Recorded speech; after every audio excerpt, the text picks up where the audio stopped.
May the words of my mouth and the meditations of all of our hearts be acceptable to you, O Lord, our strength and our Redeemer. Amen. Please be seated.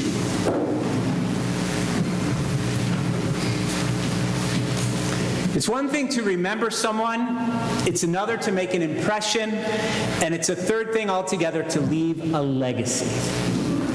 We remember people all the time. Think of all the people you remember. Just think of someone you remember from your past, someone you met maybe one time, someone you saw one time. I still remember one person on the T in the train in Boston in about 1987. This guy, he's still in my mind. I don't know why, but we remember people all the time.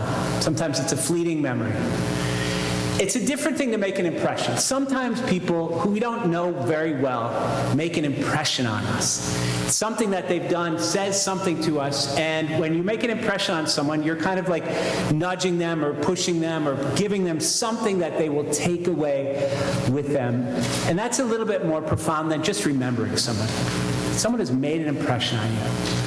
But then it's a totally different thing to leave a legacy. And I want to talk just a moment about that. Legacy comes from Latin, the word legare, which means two things. One is to send someone as a deputy. So in the old times, you would send your legacy out to represent you.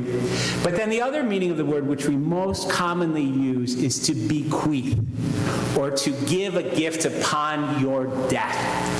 So that in the old days, when you died, you would leave a legacy, and that represented you, and it was substantial enough that it was way more than just remembering someone, way more than making an impression on someone. A legacy was an actual impactful amount of work or something that you give to people after you're gone. And we use that word today, right? You know, you say, well, so-and-so left a legacy to the church, or they left a legacy in their family, or they left a legacy in the world. Think of all the people we talk about when we use that word legacy. And that is the concept that I want us to think about today, especially in terms of the Day of the Dead.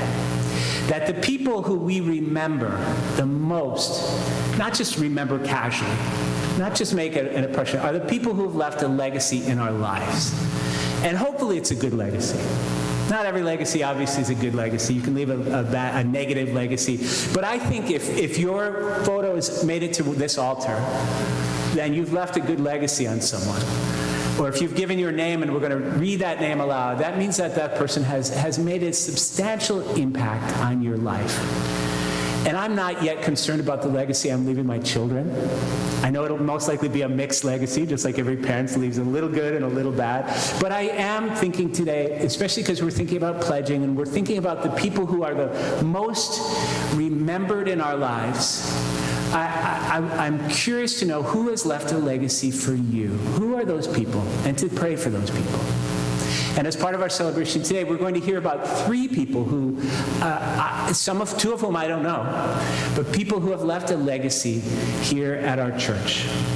And so I invite Ruth to come up and talk a little bit about one of those people.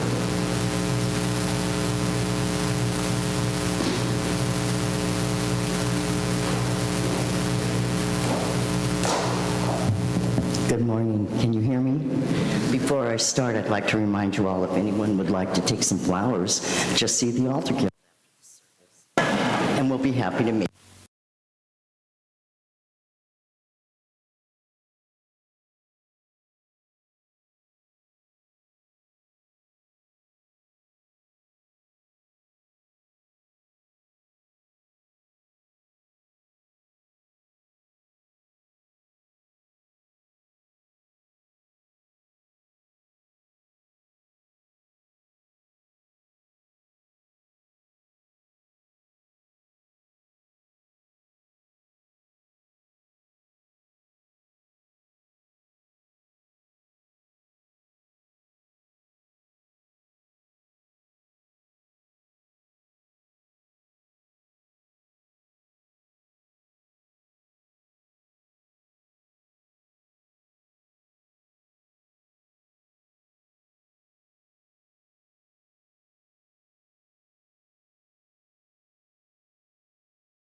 freely with her church and the world. Whether preparing her famous deviled eggs, greeting a stranger, or giving up her treasure so that others might live, Moina lived the gospel with humility and grace. She truly loved the Lord with all her heart, and her faith found expression in every act of care. We give thanks to God for the life of Moina and give thanks for the spirit of welcome that she so graciously modeled for all of us and continues to impact Trinity's value of welcoming all today. Thank you, Leila, and thank you, Moina. Thank you.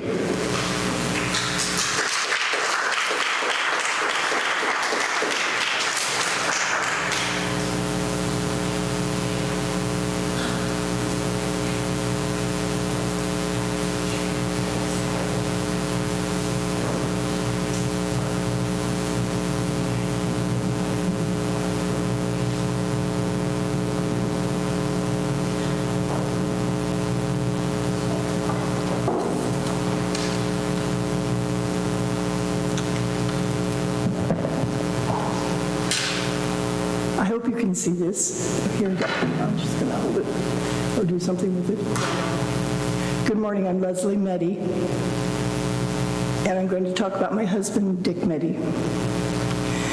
My husband, Dick Meddy, was not what you would describe as the shy, retiring type.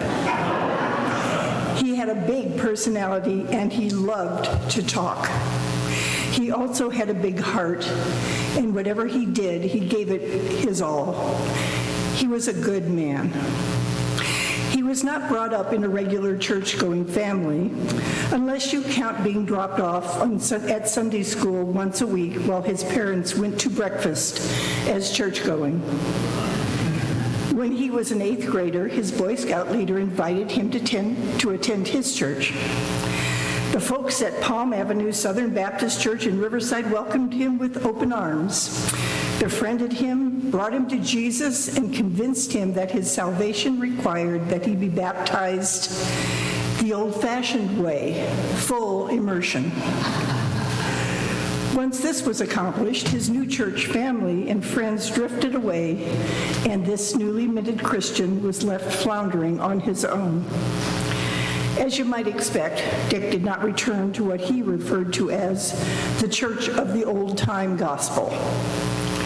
After he graduated from high school, he enlisted in the Navy, and when presented with his choice of religion, he marked non-Christian. That choice enabled him to attend Shabbat on Friday evening, complete with wine, and then he could sleep in on Sunday morning while everybody else had to go to church. When I met Dick Meddy in April of 1967, I'm not sure that he had ever even heard of the Episcopal Church. Fast forward to March 1968. Our wedding was to be celebrated at St. Christopher's Episcopal Church in Rantoul, Illinois, and a dear friend, Father George Griffin, a retired Air Force chaplain, did our prenuptial counseling as well as marrying us. It was at that point that Dick fell in love with the Episcopal Church.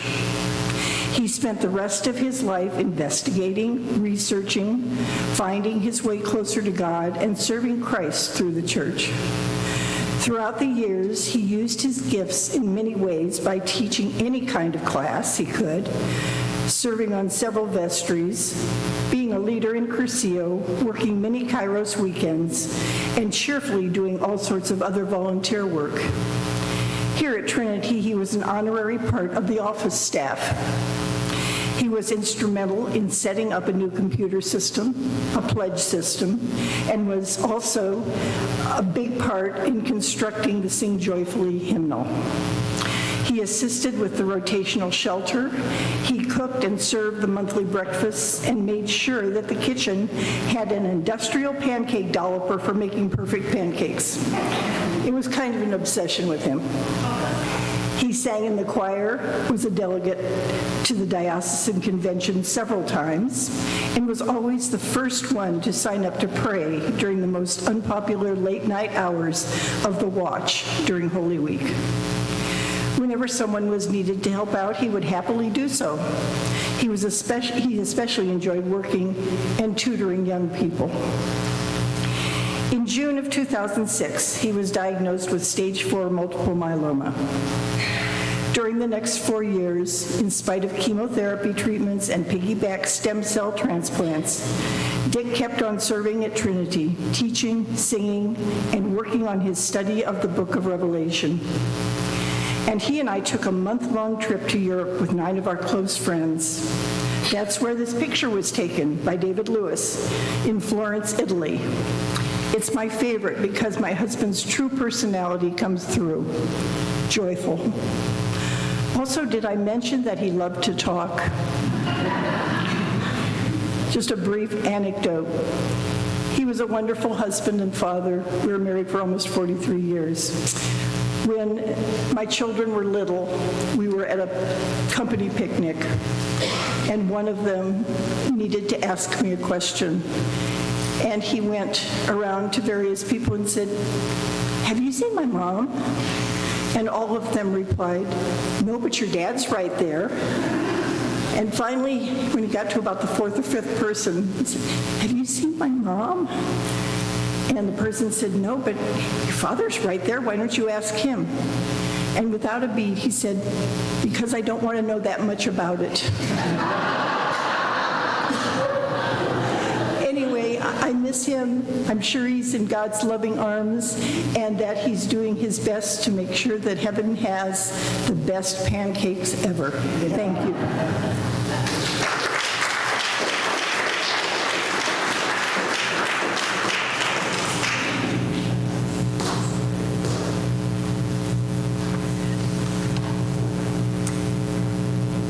Cass Martinson entered Paradise March 9th of 2025. Cass was born June 2nd, 1947, to parents for whom God was an active part of their lives. From age 2 to 5, she went to preschool at St. Paul's Episcopal Church, Rochester, New York. From experiencing a Christmas pageant at age 5, her heart was open to Christ as real and present in her life. At that young age, Christ became alive as an intimate friend.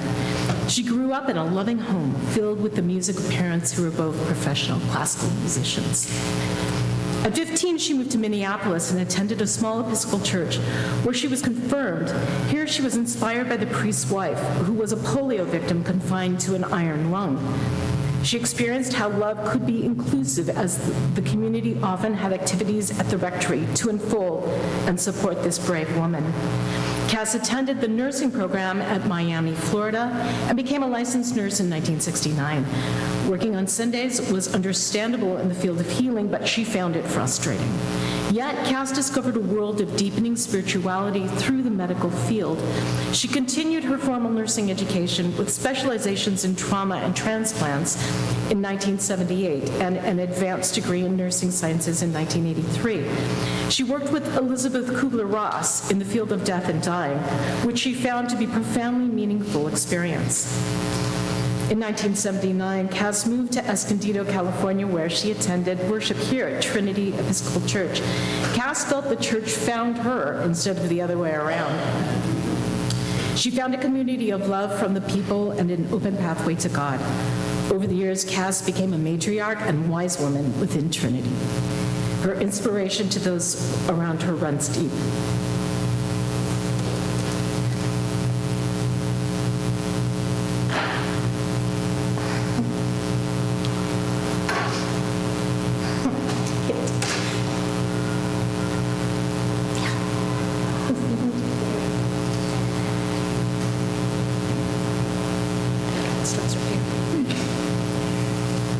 In her time at Trinity, she served as senior warden multiple times,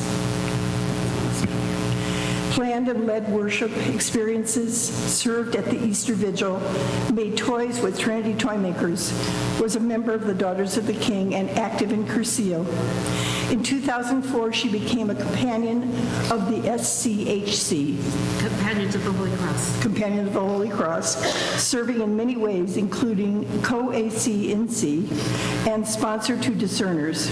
Her acts of leadership and service to Trinity, the Diocese of San Diego, and many other areas of life in the church and community are too numerous to list here. In 1980, Cass had the joy of marrying her beloved husband, Lloyd. She introduced him to the Episcopal Church and stood as sponsor for him.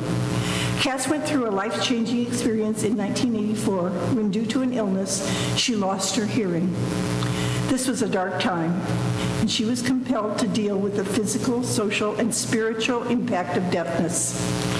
During her time with Elizabeth Kubler-Ross, she had learned to read lips, so she had some level of preparation, but this change was a struggle. Christ gathered her in through the action of her parish priest, who handed her the upcoming readings, telling her to tell the speech therapist she had an assignment for 2 weeks out. Struggling with the words gave new meaning to the text and with language both produced by her mouth and through her signing hands. A new world of language opened up for her, and she became a regular lector. Cass became a spokesperson for the hearing impaired locally and at the diocesan level. She also served for many years on the board of the National Episcopal Diocese in San Diego as a deputy for several general conventions, as well as working cursillos, always making sure there was an interpreter at every activity. Cass became a visible reminder of the role of inclusion. She also, I'd like to put something in here, was very big in keeping the lights on, because once you took the lights off in a room, Cass was blind and deaf. So we left the lights on a lot, didn't we? Yeah. In Cass's later days, she moved to a senior community. As her body wore down through spinal difficulties and multiple surgeries, she learned to cope with the loss of mobility, pain, and the need to rely on a personal care assistant. Yet she remained faithful to servant leadership through public speaking and prayer. Instead of wallowing in new difficulties, she asked God how she could now serve. Until shortly before her death, she sat in the chapel during communion. Yes, she did, right there, and prayed for those who sought intercessory prayer. Cass knew and lived the truth that we find our real lives when we surrender control to the Spirit and embrace the gifts that we receive. Her legacy is one of courageous faith and lives on in so many who were touched by her life. Cass's remains are here at Trinity Columbarium, next to her darling Lloyd. Her wedding band is inurned with her. Well done, good and faithful servant.